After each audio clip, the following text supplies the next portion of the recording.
prend conscience de son corps dans l'ici et maintenant,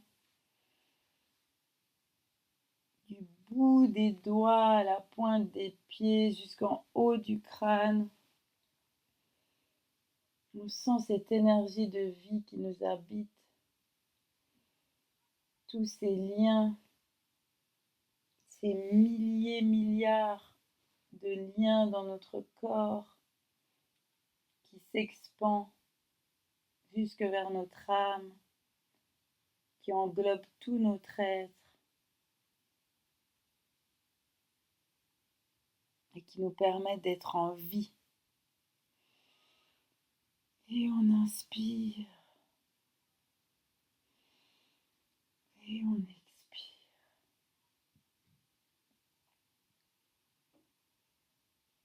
On est avec soi, on peut même se toucher au niveau des épaules, des bras, ressentir ce corps physique qui est l'enveloppe de notre esprit, qui est le véhicule sur le chemin, ce chemin qu'on arpente depuis notre naissance, depuis notre venue sur la terre pour cette expérience. Et on prend avec nous cet enfant, ce bébé, cet enfant qu'on a été, cette préado. Et on se voit comme ça grandir au fur et à mesure des années, du temps, des saisons, pour devenir cette grande et belle jeune fille, cette adolescente, à 14-15 ans. On commence vraiment à voir le corps qui change, qui mue de l'intérieur, avec tous ces hormones qui nous habitent. On franchit des paliers différents. On est en train vraiment de se construire dans ce corps, dans ce féminin sacré. Et on a en nous les bourgeons de la vie. Et avec ces bourgeons de la vie, on a ces idées, ces idéologies, ces croyances, ces espérances, ces rêves. Ces rêves de vie d'adulte, de liberté, de faire comme on veut, d'être à la tête de notre vie, que plus personne ne puisse rien nous dire, qu'on puisse prendre nos propres décisions. Et à ces 14-15 ans, on est déjà dans cet esprit. On n'a plus envie de suivre ses parents, les adultes autour. On se sent souvent incomprise dans ce qu'on vit, qui est unique, et puis qui d'un autre côté est partagé avec nos pères, les autres filles, les autres ados. Et puis il y a les garçons qui rentrent en jeu. Jusqu'alors, on était amis, on côtoyait comme ça, on jouait ensemble. On avait peut-être même des petits amoureux à l'école primaire. C'était les prémices de tout ça. Et dans ces films, dans ces séries, dans ces dessins animés qui nous ont animés toute notre enfance, on s'est construit aussi l'idée de l'amour, l'idée du couple, l'idée du duo, de cette dualité homme-femme, masculin-féminin. Et puis à 14-15 ans, 16 ans, 17 ans, on rencontre ce garçon, celui qui va faire basculer notre cœur,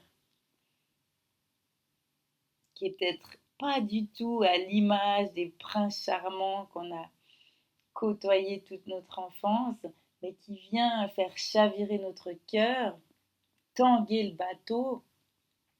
Et là, il y a les papillons dans le ventre, et puis on perd la tête, et il se passe tellement de choses, et puis c'est la passion, et en même temps, on va aussi connaître pour la première fois, la grande première fois d'adolescence, cette déception.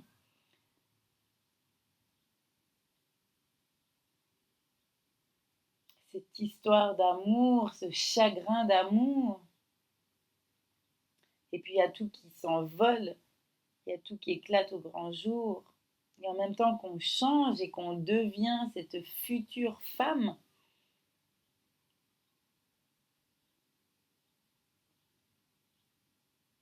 et en même temps qu'on prend vraiment racine dans ce corps qui change, avec une poitrine, avec une intimité, avec des règles. On doit se conformer aussi de plus en plus pour devenir cet adulte. Puis on est tellement chamboulé par tout ce qui se passe.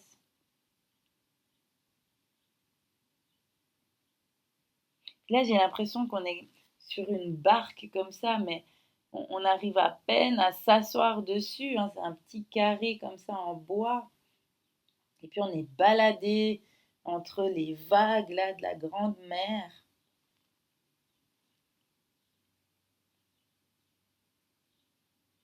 J'ai envie qu'on puisse aller voir cette âme d'adolescente. Cette âme d'adolescente, qu'on puisse faire le pont avec elle, qu'on puisse la rejoindre sur cette barque, qu'on puisse aller ressentir ce qu'elle a ressenti. Parce qu'à cette période-là de grands changements, de grands troubles intérieurs, il y a aussi une solitude qui prend déjà naissance dans l'enfance, on ne va pas se le nier, mais qui s'accroît avec ces changements, avec ce besoin d'un côté de construire une identité nouvelle, de déconstruire ce qu'on était, et puis d'un côté, on devient ce qu'on sera. C'est vraiment ambivalent cette période, mais c'est fort intense. C'est fort intense. Alors reconnectons-nous avec ces parts-là, avec cet être, hein, cet esprit, avec ce qu'on ressentait à l'époque, que ce soit dans le cœur, que ce soit dans la tête, que ce soit dans le corps. Reconnectons-nous. Et là, je sens comme ça qu'il y a des épaules baissées, il y a des larmes qui coulent, il y a un sentiment très noir.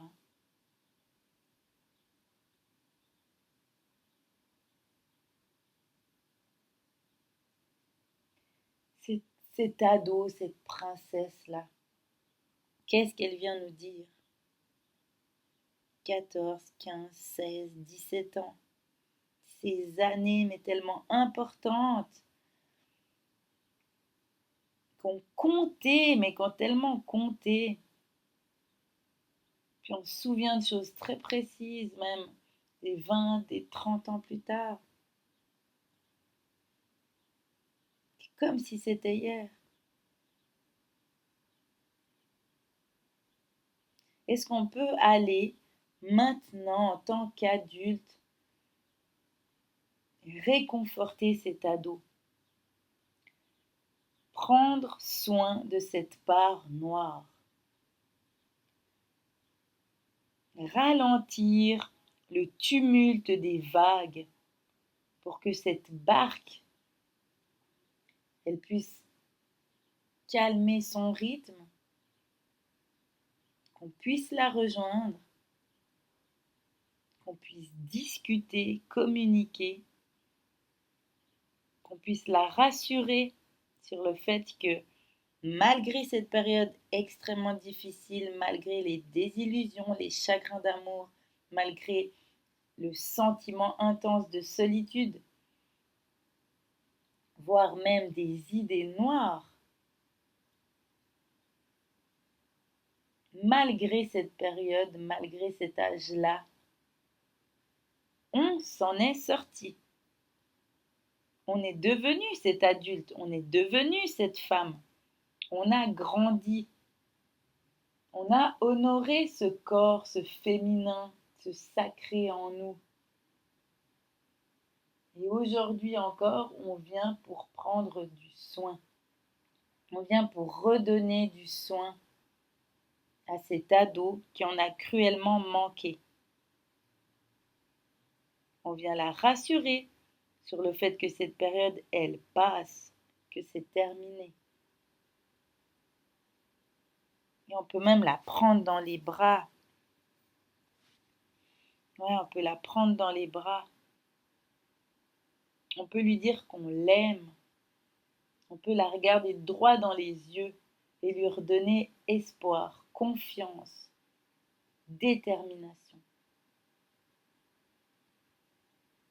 On peut surtout lui enlever l'idée qu'elle a carrément enterré, enraciné, tellement c'est fort en elle, que sans cet homme, que sans cette relation, que sans ce lien, que sans l'autre, elle ne peut plus respirer, elle ne peut plus vivre. Parce qu'on en est la preuve vivante, qu'on s'en est sorti, qu'on respire très bien toute seule, on inspire, on expire,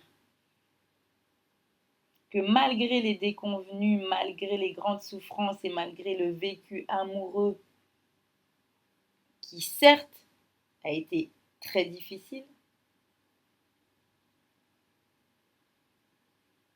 aujourd'hui on se sent cette femme forte en nous. On l'a prouvé par le passage de nombreuses épreuves, des obstacles qu'on a brillamment réussi à affronter.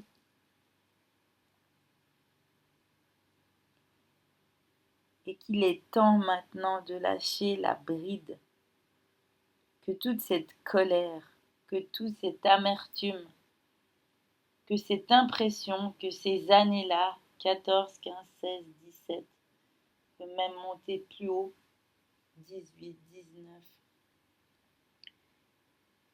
cette adolescence, ce début de jeune adulte, où on est en telle construction physique, émotionnelle, mentale, de l'esprit, et qu'à cette période, l'âme tente de nous donner des directions, des messages divins, et qu'on est loin de pouvoir encore vraiment en faire quelque chose. On a été guidé, on a eu cette bonne étoile, on le sait, on s'en rappelle.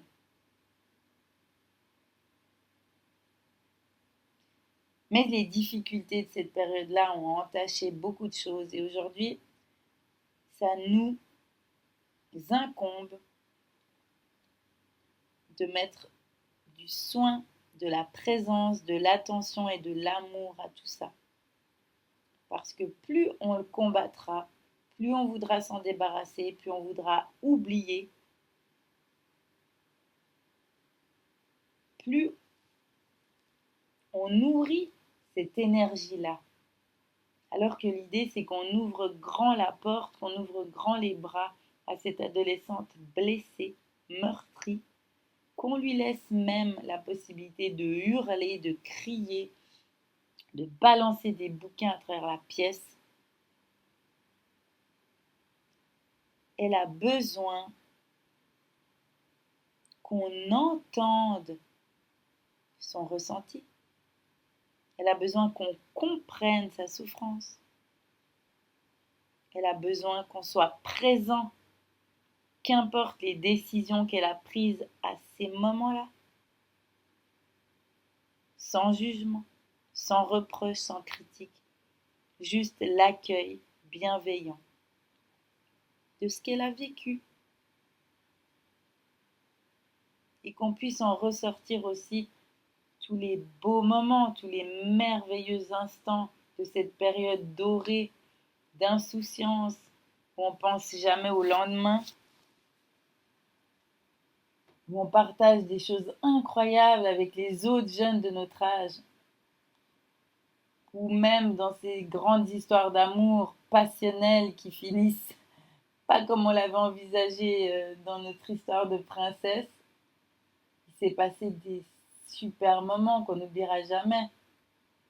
s'est passé une période comme ça, suspendue dans le temps, ça a beaucoup coloré la suite, notamment. Et là, est-ce que cet ado, est-ce qu'il ne serait pas un sourire? Est-ce qu'elle ne serait pas en train de lâcher un peu? On l'avait comparé à un gros chien qui est en train de protéger sa maison.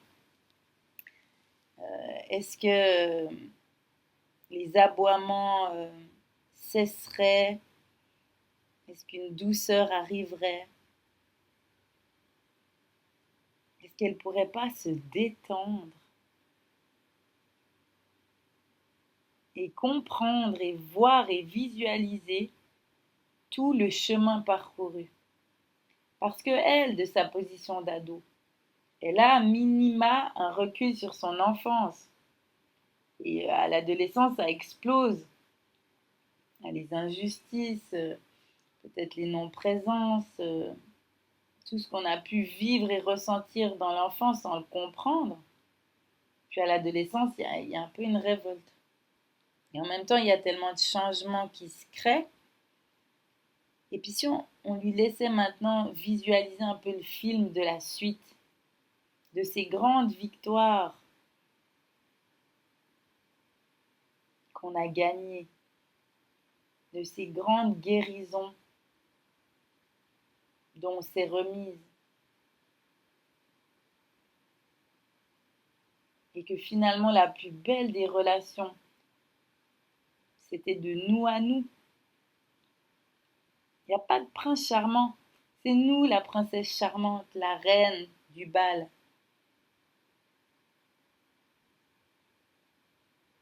C'est nous qui avons remis notre vie sur pied, qui avons pris les bonnes décisions pour notre bien-être.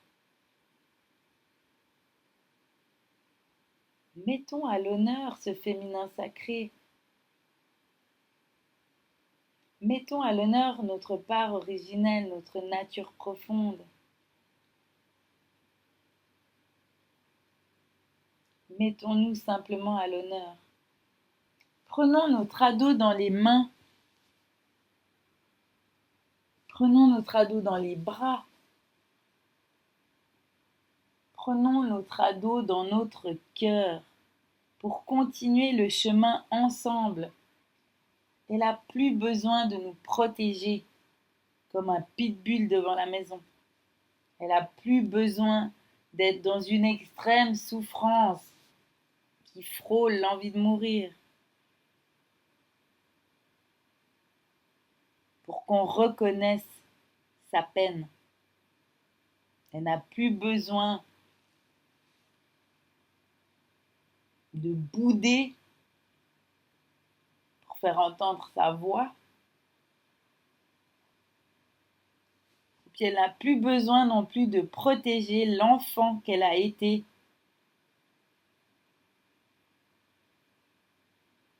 Comme la gardienne des secrets cachés. Aujourd'hui, on va se réunir. C'est ça le but du jour. 19 juin 2024. On va se réunir avec notre ado qui déjà est réuni avec son enfant intérieur. Et de notre position d'adulte, de notre position qui chemine vers notre âme et qui lui ouvre la porte à la guérison, à la communication, à revenir sur la rive et à se réunir, à s'unir. Juste être ensemble.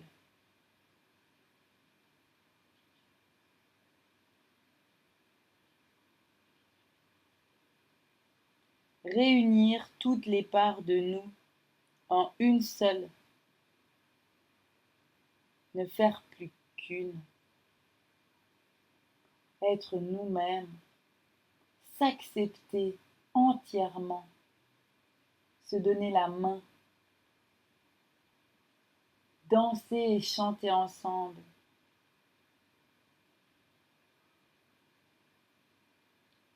Et par la même occasion, ouvrir la porte à l'amour pour soi, un amour propre, un amour sain, qui d'office ouvre la porte à l'amour avec les autres.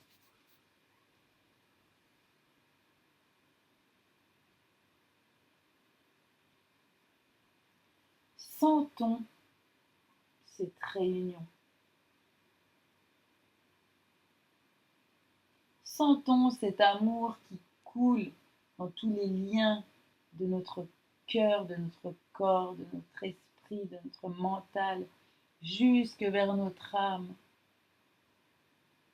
Cette âme qui est là pour nous guider, pour nous aimer, pour nous rappeler sa présence.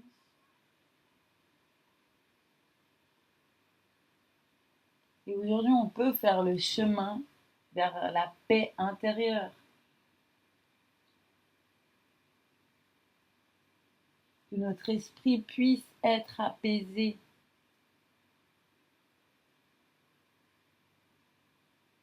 Qu'on puisse enfin se délester de ce qui ne nous appartient plus, de ce qui n'a plus de sens. Et garder en nous que ces belles expériences, que ces belles énergies. Nourrir plus que ces belles énergies. Et laisser le passé dans le passé. Mais avec joie, avec enthousiasme.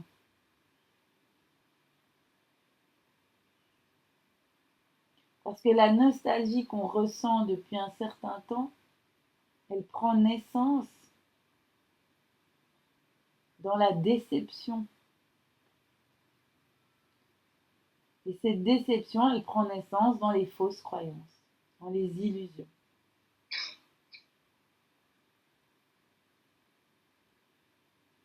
Et aujourd'hui, on est prête. Et aujourd'hui, on est apte. On est en totale capacité de reconstruire nos croyances, de reconstruire nos limites, de reconstruire nos fondations sur quelque chose de sain, quelque chose qui nous ressemble, quelque chose qui a du sens et quelque chose surtout qui nous fait du bien. Alors marchons maintenant sur ce chemin qui est doré, il est là devant nous et tout autour il y a des hautes herbes avec des belles fleurs printanières de montagne, de toutes sortes, de toutes couleurs. Et chaque pas qu'on fait sur ce chemin nous permet vraiment de nous libérer de cette nostalgie. Et on va garder vraiment cette image. À chaque fois qu'on aura ce ressenti de déception, cette nostalgie qui remonte, ces angoisses, ce passé qui nous taraude, on va se rappeler de ce chemin doré avec ses hautes herbes et fleurs de montagne qui nous mènent vers la vie, tout simplement. Ce chemin doré nous mène vers la vie. Et comme on est réunis avec toutes nos parts,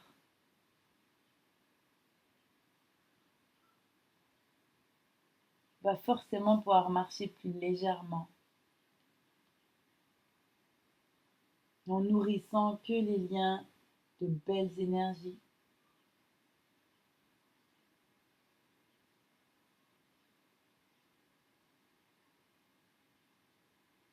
Et on respire. On respire sur ce chemin. On respire l'odeur des hautes herbes et des fleurs de montagne. On respire cet amour, cette réunion, cette union de toutes nos parts.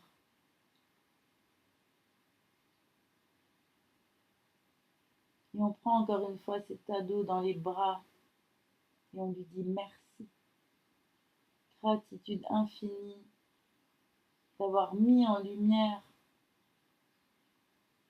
ses peurs, ses angoisses, ses souffrances, cette nostalgie, cette déception de cette période-là. Merci d'avoir osé communiquer sur ces ressentis et de me permettre en tant qu'adulte de pouvoir faire ce chemin vers toi.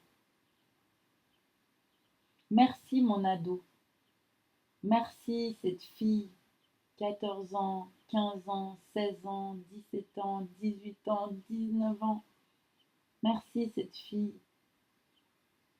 d'avoir vécu tout ça avec tant de cœur,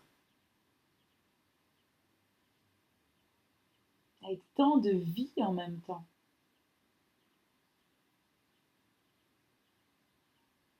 Et merci de me permettre aujourd'hui de me libérer de tout ça. Et de garder que cette légèreté, que cet ado qui danse, qui rit, qui court, qui a envie de vivre, qui a envie d'y croire, qui a envie d'aimer, qui a les papillons au ventre. Merci mon ado. Et on respire. On respire avec soi, on respire avec toutes les parties de notre corps. Et on sent que cette part d'âme qui est venue nous libérer ce jour repart avec le sourire aux lèvres.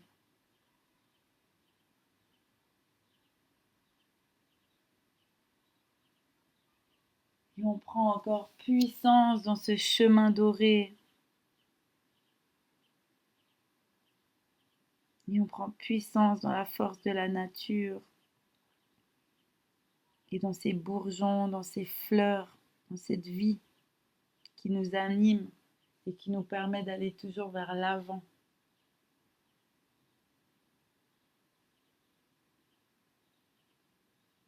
Et on respire.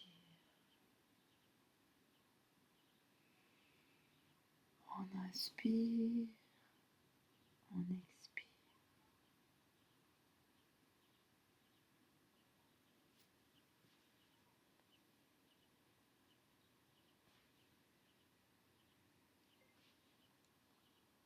Bisous bisous. Guide magie.